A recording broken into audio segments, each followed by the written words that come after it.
திருப்பலி வாசகங்கள் சனிக்கிழமை 9 டிசம்பர் 2023. முதல் வாசகம். உங்கள் கூக்குரலுக்கு செவிசாய்த்து அருள் கூறுவார். இறைவாக்கினர் எசாயா நூலிலிருந்து வாசகம். அதிகாரம் 30, வசனங்கள் 19 முதல் 21 மற்றும் 23 முதல் 26 வரை. இஸ்ரேலின் தூயராம் ஆண்டவராகி இறைவன் கூறுவது: சீயோன் வாழ் மக்களே, எருசலேமில் குடியிருப்போரே, நீங்கள் இனி ஒருபோதும் அழமாட்டீர்கள். அவர் உங்கள் மேல் திண்ணமாய் அருள் கூறுவார். நீங்கள் கூப்பிடும் குரலுக்கு செவி சாய்த்து உங்களுக்கு மறுமொழி அளிப்பார். என் தலைவராகிய உங்கள் போதகர் உங்களுக்கு துன்பம் என்னும் அப்பத்தை, ஒடுக்குதல் என்னும் நீரையும் கொடுத்திருந்தாலும் இனி தம்மை மறைத்து கொள்ள மாட்டார். உங்கள் போதகரை நீங்கள் கண்ணால் காண்பீர்கள். நீங்கள் வலப்புறமோ இடப்புறமோ எப்பக்கம் சென்றாலும் இதுதான் வழி, இதில் நடந்து செல்லுங்கள் என்னும் வார்த்தை பின்னிருந்து உங்கள் செவிகளில் ஒலிக்கும். நீங்கள் நிலத்தில் விதைத்துள்ள விதை மீது ஆண்டவர் மழை பொழிவார். நிலத்தின் விளைவான உணவு செழுமையாகவும் மிகுதியாகவும் இருக்கும். அந்நாளில் உன் மந்தை பரந்த மேய்ச்சல் வெளியில் மேயும். முரத்தாலும் சுலகாலும் தூற்றப்பட்டு சுவையூட்டப்பட்ட தீனியை நிலத்தை உழும் காளைகளும் கழுதைகளும் தின்னும். கோட்டைகள் இடிந்து விழுகின்ற மிக பெரும் அழிவு நாளில் வானவளாகிய மலைகள் அனைத்தின் மேலும், உயர்ந்த குன்றுகள் அனைத்தின் மேலும், கால்வாய்கள் நீரோடைகளும் தோன்றும். ஆண்டவர் தம் மக்களின் முறிவுகளை கட்டி தாம் அடித்து ஏற்படுத்திய காயங்களை குணமாக்கும் நாளில் நிலவின் ஒளி கதிரவன் ஒளி போலாகும். கதிரவன் ஒளி 7 பகல்களின் ஒளி ஒன்று திரண்டார் போல 7 மடங்காகும். இது ஆண்டவரின் அருள்வாக்கு. இறைவா உமக்கு நன்றி. பதிலுரை பாடல். ஆண்டவருக்காக காத்திருப்போர் நற்பேறு பெற்றோர். நம்முடைய கடவுளை புகழ்ந்து பாடுவது நல்லது. அவரை புகழ்வது இனிமையானது, அதுவே ஏற்புடையது. ஆண்டவர் எருசலேமை மீண்டும் கட்டி எழுப்புகின்றார். நாடு கடத்தப்பட்ட இஸ்ரவேலை கூட்டி சேர்க்கின்றார். ஆண்டவருக்காக காத்திருப்போர் நற்பேறு பெற்றோர். உடைந்த உள்ளத்தோரை குணப்படுத்துகின்றார். அவர்களின் காயங்களை கட்டுகின்றார். விண்மீன்களின் இலக்கத்தை எண்ணி அவை ஒவ்வொன்றையும் பெயர் சொல்லி அழைக்கின்றார். ஆண்டவருக்காக காத்திருப்போர் நற்பேறு பெற்றோர். நம் தலைவர் மாண்புமிக்கவர், மிகுந்த வல்லமையுள்ளவர். அவர் தம் நுண்ணறிவு அளவிடற்கு அரியது. ஆண்டவர் எளியோருக்கு ஆதரவளிக்கின்றார். பொல்லாரையோ தரை மட்டும் தாழ்த்துகின்றார். ஆண்டவருக்காக காத்திருப்போர் நற்பேறு பெற்றோர். நற்செய்தி வாசகம். மக்கள் கூட்டத்தை கண்டு இயேசு அவர்கள் மேல் பரிவு கொண்டார். மத்தேயு எழுதிய தூய நற்செய்தியிலிருந்து வாசகம். அதிகாரம் 9, வசனங்கள் 35 முதல் மற்றும் அதிகாரம் 10, வசனங்கள் 1 மற்றும் 6 முதல் 8 வரை. அக்காலத்தில் இயேசு நகர்கள் சிற்றூர்கள் எல்லாம் சுற்றி வந்தார். எங்கும் அவர்களுடைய தொழுகை கூடங்களில் கற்பித்தார். விண்ணரசை பற்றிய நற்செய்தியை பறைசாற்றினார். நோய் நொடிகள் அனைத்தையும் குணமாக்கினார். திரண்டிருந்த மக்களை அவர் கண்டபோது அவர்கள் மேல் பரிவு கொண்டார். அவர்கள் ஆயிரில்லா ஆடுகளைப் போல அலைகழிக்கப்பட்டு சோர்ந்து காணப்பட்டார்கள். அப்பொழுது அவர் தம் சீடரை நோக்கி, அறுவடை மிகுதி, வேலையாட்களோ குறைவு. ஆகையால் தேவையான வேலையாட்களை தமது அறுவடைக்கு அனுப்பும்படி அறுவடையின் உரிமையாளரிடம் மன்றாடுங்கள் என்றார். இயேசு தம் சீடர் 12 தம்மிடம் வரவழைத்தார். தீய ஆவிகளை ஓட்டவும் நோய் நொடிகளை குணமாக்கவும் அவர்களுக்கு அதிகாரம் அளித்தார். இயேசு 12 அறிவுரையாக கூறியது: வழி தவறிப்போன ஆடுகளான இஸ்ரேல் மக்களிடமே செல்லுங்கள். அப்படி சொல்லும்போது விண்ணரசு நெருங்கி வந்துவிட்டது என பறைசாற்றுங்கள். நலம் குன்றியவர்களை குணமாக்குங்கள். இறந்தோரை உயிர் பெறச் செய்யுங்கள். தொழுநோயாளரை நலமாக்குங்கள். பேய்களை ஓட்டுங்கள். கொடையாக பெற்றீர்கள், கொடையாகவே வழங்குங்கள். இது கிறிஸ்து வழங்கும் நற்செய்தி. கிறிஸ்துவே உமக்கு புகழ். கிறிஸ்து இயேசுவில் அன்புமிக்க சகோதர சகோதரிகளே, நானும் என் வீட்டாரும் ஆண்டவருக்கே ஊழியம் செய்வோம் என்ற இறை வார்த்தைக்கு உரிமையானவர் மோசேக்கு பிறகு இஸ்ராயல் மக்களை வழிநடத்திய யோசுவா. மோசே கடவுளால் அழைக்கப்பட்டு எகிப்திலே அடிமைப்பட்டு கிடக்கின்ற மக்களை மீட்டு வாக்களிக்கப்படுகின்ற கானான் தேசத்திற்கு அழைத்து செல்ல அழைக்கப்படுகிறார். அவ்வாறே அவர் கடவுளுடைய துணை கொண்டு அவர்களை அழைத்து கொண்டு வருகின்றார். ஆனால் கானான் தேசத்திற்கு மோசேயால் செல்ல முடியவில்லை. யோசுவாதான் அழைத்து செல்கிறார் என்று பார்க்கிறோம். வாக்களிக்கப்பட்ட நாட்டிற்கு அருகாமைக்கு வந்தவுடன் மோசே 12 நபர்களை அழைத்து 12 கோத்திரங்களிலிருந்து 12 நபர்களை அழைத்து அவர்களை உளவு பார்ப்பதற்காக வேவு பார்ப்பதற்காக கானான் நாட்டிற்குள்ளாக அனுப்புகின்றார். அவர்கள் 40 நாட்கள் அந்த நாட்டிலே சுற்றி அலைந்து மீண்டும் மோசேயிடம் திரும்பி வருகின்றார்கள். வந்த அந்த 12 பேர்களில் 10 பேர் மோசேயிடம், இந்த நாட்டிலே இருக்கின்ற மக்கள் அனைவரும் மோசமானவர்கள், முரடர்கள், உடல் வலிமை மிக்கவர்கள், ஆகவே நம்மை அவர்கள் போரிலே தோற்கடித்து விடுவார்கள், இங்கு நாம் செல்ல வேண்டாம் என்று அவரிடம் சொல்லுகிறார். மற்ற 2 பேரும் மோசேயிடம், நாங்கள் இந்த கானான் தேசத்தை எல்லாம் சுற்றி பார்த்தோம், அந்த கானான் தேசத்திலே கடவுள் சொன்னது போலவே பாலும் தேனும் பொழிகின்ற நாடாக இருக்கிறது. ஒரு திராட்சை குலையை 2 நபர்கள் தூக்கி செல்லும் அளவுக்கு அங்கே வளமை இருக்கின்றது. ஆகவே இந்த நாடு இறைவன் நமக்காகவே தெரிந்தெடுத்த நாடாக இருக்கிறது என்று சொல்லி நேர்மறையான ஒரு கருத்தை மோசேயிடம் சொல்லுகிறார். அந்த 2 நபர்களில் ஒருவர் யோசுவா. மோசேக்கு பிறகு அந்த இஸ்ராயல் மக்களை வழிநடத்துகின்ற பொறுப்பு யோசுவா கிடைக்கிறது. எகிப்து தேசத்திலிருந்து இஸ்ராயல் மக்களை வழிநடத்திய போது மோசே எதிர்கொண்ட சவால்களை எல்லாம் யோசுவா அறிந்திருப்பார். அவர்கள் பல்வேறு சமயங்களில் கடவுளுக்கு எதிராகவும் மோசேக்கு எதிராகவும் முணுமுணுத்ததையும், பல்வேறு நேரங்களிலே கடவுளுடைய கட்டளை புறக்கணித்ததையும் அவர் அறிந்திருந்தார். இருப்பினும் அந்த மக்களை இறைவன் விரும்பியபடி அந்த கானான் தேசத்திற்கு அழைத்து செல்லுகின்ற ஒரு மாபெரும் வழிகாட்டியாக யோசுவா இருக்கின்றார். அந்த சவால்களை எல்லாம் ஏற்றுக்கொண்டு அவர்களை வழிநடத்துகின்றார். அவர் வழிநடத்திய போதும் மோசே எதிர்கொண்ட சவால்களை அவரும் எதிர்கொள்கிறார்.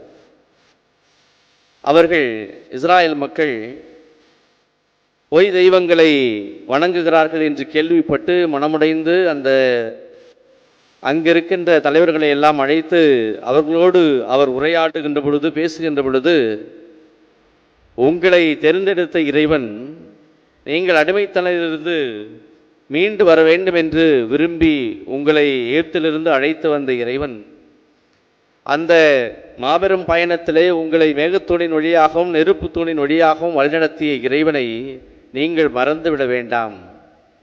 ஏனெனில் அவர் ஒருவரே உங்கள் கடவுள் என்று சொல்லி அவர்களுக்கு உண்மை கடவுளை பற்றி எடுத்துரைத்து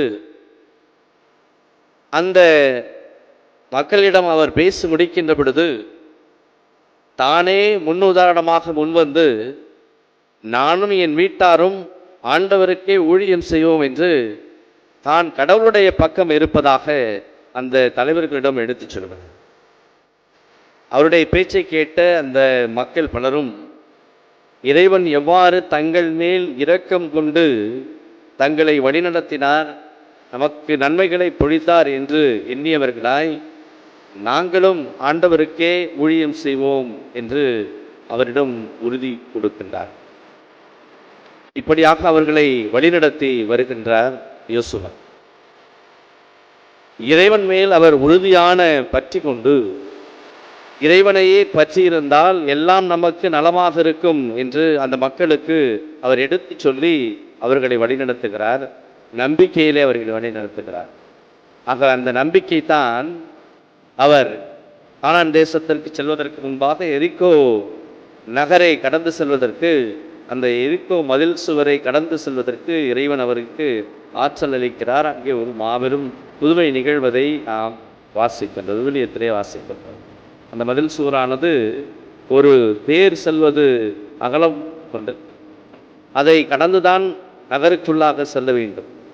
ஆகவே மனித சக்தியினால் அது முடியாது, இறைவனுடைய ஆற்றலினால் மட்டுமே முடியும் என்பதை தானும் அந்த மக்களும் அறிந்து கொள்ளச் செய்தார். ஆகவே கடவுளுடைய பிரசன்னம் அடங்கிய உடன்படிக்கை பிழையை அவர்கள் ஒவ்வொரு நாளும் சுற்றி வந்தார். அந்த உடன்படிக்கை பிழையை இறுதியிலே தூக்கி வந்து அதற்கு முன்பாக போர் வீரர்களும் எக்காலம் முழங்கிக் கொண்டும் அவர்கள் செல்லுகின்ற பொழுது இறைவனுடைய பிரசன்னத்தால், இறைவனுடைய அற்புதத்தால் அங்கே அந்த மாபெரும் மதில் சுவர் இருந்து விழுது அவர்கள் நகருக்குள்ளாக செல்லுகின்ற அந்த நிகழ்ச்சியை நாம் வாசிக்கின்றோம். இறைவனையே பற்றி கொண்டிருந்தால் எல்லாம் நலமாக இருக்கும், இறைவன் நமக்கு வழிகாட்டுவார் என்ற ஒரு உண்மையை யோசுவா ஒரு நல்ல வழிகாட்டியாக, ஒரு நல்ல தலைவராக தன்னுடைய மக்களுக்கு எடுத்து சொல்லி அந்த மக்களை வழிநடத்துவதை நாம் பழைய ஏற்பாட்டிலே விவிலியத்திலே வாசிப்பதை நாம் கிறிஸ்து அன்புக்குரிய சகோதர சகோதரிகளே, புதிய ஏற்பாட்டிலும் ஆண்டவர் இயேசு நானே உண்மையும் வழியும் என்று சொல்லுகிறார். நல்ல ஆயன் தன் ஆடுகளை அறிகின்றார், ஆடுகளும் அவருக்கு செவிமடுக்கின்றன, ஏனெனில் நானே உண்மையும் வழியும் என்று சொல்லுகிறார். என்னுடைய வாழ்க்கை சூழலிலே நாம் யோசித்து பார்க்கிற பொழுது இன்றைய இளைஞர்களும் இன்றைய மாணவர்களும் ஒரு நல்ல வழிகாட்டி இல்லாமையால் பல்வேறு நிலைகளிலே அவர்கள் தடமாறி செல்வதை நாம் பார்த்தோம். எந்த பெற்றோர்கள் தங்களுடைய பிள்ளைகளை பெற்றோர்கள் நல்ல வழிகாட்டிகளாக இருந்து வழிகாட்டுகிறார்களோ அவர்கள் சமுதாயத்திலே உயர்ந்து அவர்கள் மற்றவர்களுக்கு வழிகாட்டக்கூடிய ஒரு நிலைக்கு வருகின்றார். எந்த குடும்பத்திலே பெற்றோர்கள் அந்த பிள்ளைகளுக்கு நல்ல வழிகாட்டிகளாக இல்லாமல் இருக்கிறார்களோ அந்த குடும்பங்களிலே அந்த பிள்ளைகள் தடம் மாறி போவதை நாம் அன்றாடம் பார்க்கின்றோம். சமீபத்தில் கூட மருத்துவ நுழைவுத் தேர்வு எழுதுவதிலே நடந்த முறைகேட்டிலே அதற்காக அந்த முறைகேட்டில் ஈடுபட்ட மாணவனை விசாரித்த பொழுது அந்த மாணவன் விசாரணையிலே நான் வேண்டாம் என்று தான் சொன்னேன், ஆனால் என்னுடைய தந்தை தான் இதை செய்ய சொன்னார், ஆகவே தான் நான் நிர்பந்திக்கப்பட்டேன், வற்புறுத்தப்பட்டேன் என்று அவன் சொன்னதை செய்தித்தாளிலே வாசிக்க நேர்ந்தது. எங்கே ஒரு நல்ல வழிகாட்டி இல்லையோ, பெற்றோர்கள் எப்போது ஒரு நல்ல வழிகாட்டிகளாக இல்லாமல் இருக்கிறார்களோ அங்கே ஒரு சமுதாயமே தன்னுடைய பிள்ளைகளும் மாணவர்களும் தடம் பிறண்டு செல்வதை நாம் தவிர்க்க முடியாத நிலை ஏற்படுகிறது. இன்றைய முதல் வாசகத்திலே இஸ்ராயல் மக்களுக்கு எசேயா மூலம் சொன்ன கடவுளுடைய வார்த்தைகளை நாம் சிந்திக்கின்றோம். ஆண்டவர் இயேசு என்ன சொல்கிறார்? நானே வழியும் உண்மையும் என்று சொல்கிறார்.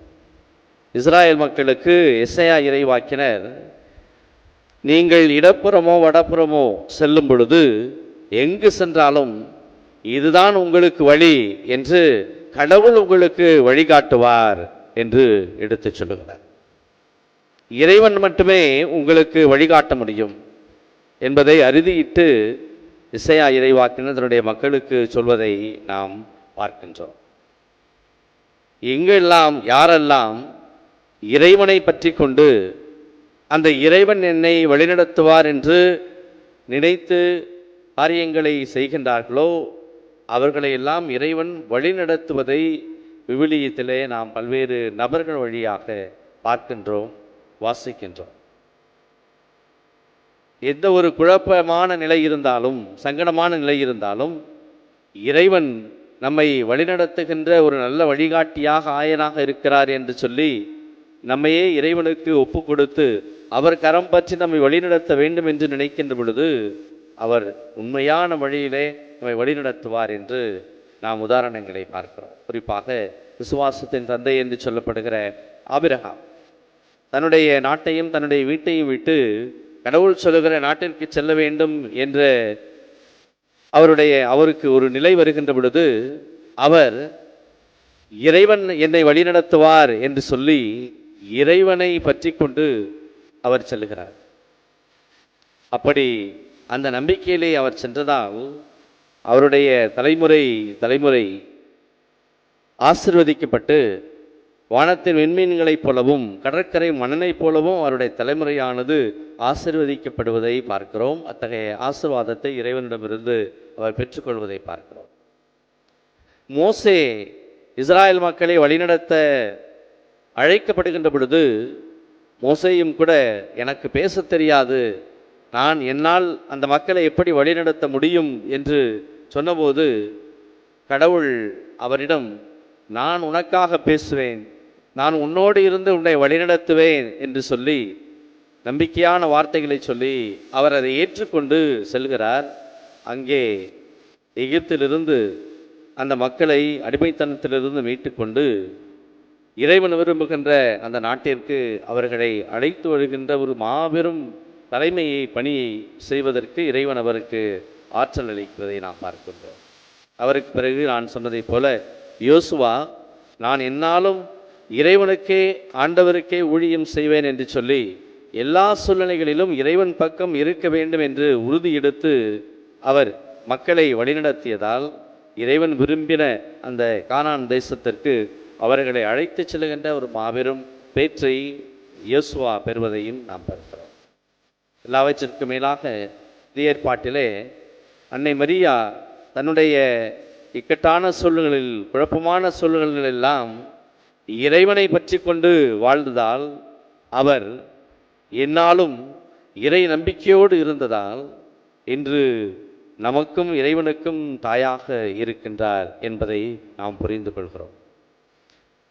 கபிரியேல் வானதூதர் அவருக்கு வார்த்தைகளை சொல்லுகிற பொழுது கடவுளின் தாயாக ஆகும் அந்த வார்த்தைகளை சொல்லி வாழ்த்துகிற போது இந்த வாழ்த்து எத்தகையதோ, இது எப்படி நிகழும், நானே கணவனை அறியேனே என்று சொல்லி கலங்கிய பொழுதும் அந்த கலக்கத்திலே அவர் மூழ்கிவிடாமல் கடைசியிலே இறை நம்பிக்கையை அவர் தூக்கி பிடிக்கின்றார். இறைவனால் எல்லாம் முடியும், இறைவனால் ஆகாதது ஒன்றுமில்லை என்று சொல்லி தன்னையே முழுமையாக இதோ எதை ஆண்டவருடைய அடிமை, ஒரு வார்த்தையின்படி எனக்கு ஆகட்டும் என்று சொல்லி முழுமையாக இறைவனை பற்றி கொண்டு அவர் வாழ்ந்ததால் விண்ணுக்கும் மண்ணுக்கும் அரசியாக இருந்து நம் அனைவருக்காகவும் ஒவ்வொரு நாளும் பரிந்துரைக்கின்ற தாயாக மாபெரும் பேற்றை அன்னை மரியா பெறுவதை பார்க்கிறோம். இப்படி நம்முடைய எல்லா சூழ்நிலைகளிலும் இறைவனை பற்றி கொண்டு நாம் வாழ்கின்ற பொழுது இறைவன் நம்மை வழிநடத்துகின்ற இறைவனாக இருக்கிறார் என்று பார்க்கிறோம். இறைச்சற்ற நூலிலே 5ஆம் அதிகாரத்திலே 32வது வசனத்திலே நாம் வாசிக்கிறோம். மோசே மக்களை பார்த்து சொல்லுகிறார், கடவுள் உங்களுக்கு கொடுத்திருக்கின்ற கட்டளைகளை நீங்கள் கடைபிடிப்பதில் கருத்தாயிருங்கள். இடப்புறமோ வலப்புறமோ நீங்கள் செல்ல வேண்டாம், ஏனெனில் அப்படி நீங்கள் கடைபிடித்தால் நீங்கள் வாழ்வீர்கள் என்று சொல்லுகிறார். இறைவன் நமக்கு கொடுத்திருக்கின்ற கட்டளைகள், இறைவன் நமக்கு தந்திருக்கின்ற கட்டளைகள் எல்லாம் நமக்கு வாழ்வு அளிக்கின்ற கட்டளைகளாக, வழிகாட்டுகின்ற வார்த்தைகளாக இருக்கின்றன என்பதை மோசே நினைவுபடுத்துகின்றார். அன்புக்குரிய சகோதர சகோதரிகளே, ஆபிரகாமை போல, யோசுவாவை போல, மோசையை போல, அன்னை மரியாவை போல நம்முடைய அன்றாட சூழலில் நாம் குழப்பங்கள் நிறைந்த சந்தர்ப்பங்களில் எல்லாம், இக்கட்டான நேரங்களில் எல்லாம் இறைவனை பற்றி கொண்டு வாழுகின்ற பொழுது, இறைவன் பக்கம் இருக்கின்ற பொழுது, இறைவன் நல்ல ஆயனாக நம்மை வழிநடத்தி நல்ல வழிகளை நமக்கு காண்பித்து இறைவனுடைய கட்டளைகளை நாம் அறிந்து கொண்டு அதன்படி வாழ்வதற்கு ஏற்ற வழிகளை நமக்கு கொடுக்கின்றார் என்று நாம் நம்பிக்கை கொள்வோம். அந்த நம்பிக்கையிலே நாம் வாழ்ந்தால் நம்முடைய வாழ்விலே எல்லா சூழ்நிலைகளிலும் இறைவன் என்னோடு இருக்கிறார், என்னை வழிநடத்துகின்றார், எனக்கு முன்னே அவர் செல்கிறார், எனக்காக அவர் செல்கிறார் என்ற அந்த உணர்வு, அந்த அனுபவத்தை நாமும் பெற்றுக்கொள்வோம். அத்தகைய நம்பிக்கையை பெற்றுக்கொள்ள நாம் இறைவனிடம் வரங்களை வேண்டுவோம். இறைவன் நம்மையும் நம்முடைய குடும்பங்களையும் புனித ஆரோக்கிய அன்னை வழியாக தொடர்ந்து ஆசீர்வதிக்க மன்றாடுவோம்.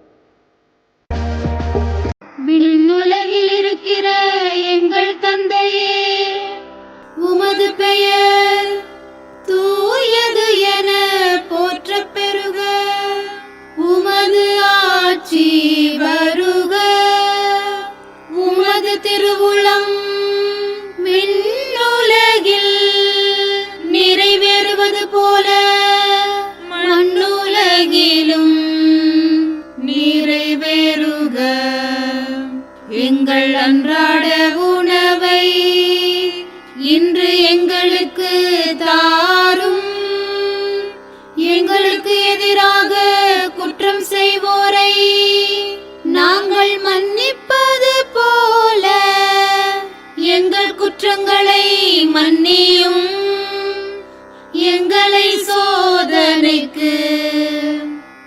உட்படுத்தாதேயும், தீமையிலிருந்து எங்களை விடுவித்தருளும். மிகவும் இரக்கமுள்ள தாயே, உமது அடைக்கலமாக ஓடி வந்து உம்முடைய உதவி நன்மைகளை இறந்து உம்முடைய பரிந்துரையை கெஞ்சி கேட்ட ஒருவராகிலும் உம்மால் கைவிடப்பட்டார் என்று உலகில் சொல்ல கேள்விப்பட்டதில்லை என்பதை நினைத்தருளும். கன்னியருடைய அரசியான கன்னியே, தயையுள்ள தாயே, இத்தகைய நம்பிக்கையால் தூண்டப்பெற்று உம்முடைய திருவடியை அண்டி வருகிறேன். பெருமூச்சுடனும் அழுகையுடனும் பாவி நான் உம் கருணைக்கு காத்துக்கொண்டு உம் திருமுன் நிற்கிறேன். மனு உருவான வாக்கின் அன்னையே, என் மன்றாட்டை புறக்கணியாமல் எனக்காக தயவாய் வேண்டிக் கொள்ளும். ஆமேன். அமலோற்பவியான புனித மரியாயே, பாவிகளுக்கு அடைக்கலமே, இதோ உம்முடைய அடைக்கலமாக ஓடி வந்தோம். எங்கள் பேரில் இரக்கமாயிருந்து எங்களுக்காக உம் திருமைந்தனை வேண்டிக் கொள்ளும்.